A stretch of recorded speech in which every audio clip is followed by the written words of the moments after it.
Today we're going to be looking at space and ground-based decadal trends of nitrogen oxides in Texas. Now, what exactly are we talking about in this title? Well, space and ground-based are two different sensors that we're using to look at a particular phenomenon. In this case, NO2 levels or nitrous oxide levels in the atmosphere. Decadal trends means we're looking at this over a 10-year period of time. Really, it's more like 15 years at this point, and we're looking to see how exactly the nitrous oxide levels have gone up, gone down, things like that. We're looking specifically at nitrogen oxide gases. You'll hear me call them NOx. Sometimes you'll hear me refer just to nitrogen dioxide. These are chemical compounds combining nitrogen and oxygen. We're also limiting this study to a specific area, and that is above Texas. Nitrogen oxides are naturally occurring. They exist high in the atmosphere by themselves. They're also produced by certain bacteria. Unfortunately, they're also a byproduct of burning fossil fuels. This is why if you have a gas stove in your house, you always want to use ventilation when using it because it gets rid of all of those nitrogen oxides that you produce. They're a pretty significant lung irritant, and if you're asthmatic, it can make that asthma even worse. It also causes headaches, conjunctivitis, tooth decay. In nature, it can do damage to water-based ecology. It can also do damage to foliage and crop yields. So what tools do we use to measure NOx in Texas? The first comes from our friends at the NASA Goddard Space Flight Center. We have a satellite in orbit produced by Northrop Grumman called the ARA satellite, and on it we have the ozone measuring instrument. The ozone measuring instrument takes readings of various gases in the atmosphere and does a good job of detecting NOx levels. This flies over Texas every day, and we can get broad longitudinal studies across the entire state. It does have its drawbacks. For example, it only flies over Texas for about 2 hours every day. You can't get constant monitoring from it. Also, because it is a satellite, the readings can be messed up by clouds, by rain, by other things. To confirm and to further study the NOx levels, we also use the air quality system monitors from the Environmental Protection Agency. These are ground-based monitors. They're fixed in place. They do give us 24/7 access to NO2 levels in the atmosphere, and the readings aren't skewed by rain and foul weather and things like that. The results are very interesting. If you look at this map of Texas, you'll see two bright red dots over the Dallas Metroplex and over the greater Houston area. A couple of smaller dots over Austin, San Antonio, and El Paso.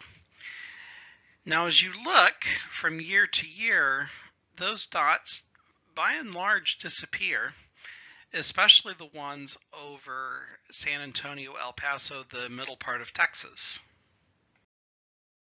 Most areas of Texas have seen a decrease in nitrogen oxides.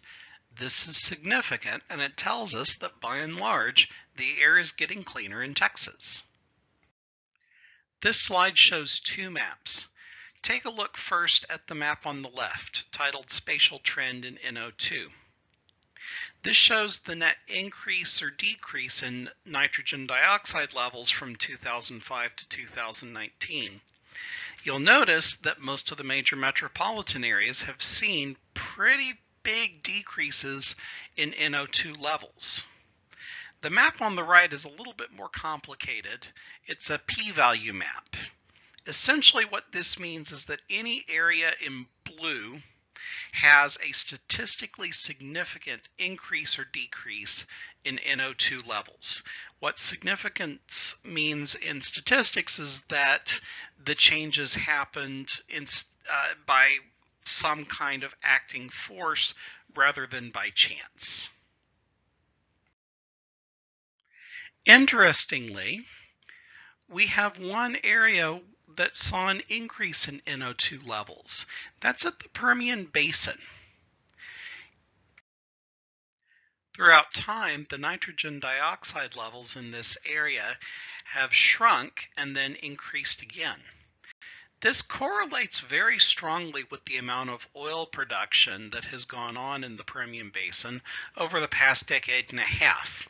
From 2005 to 2010, there was a pretty significant decrease in oil production in the area, followed by a modest increase in production from 2010 to 2015, and then a boom in oil production from 2015 to 2019.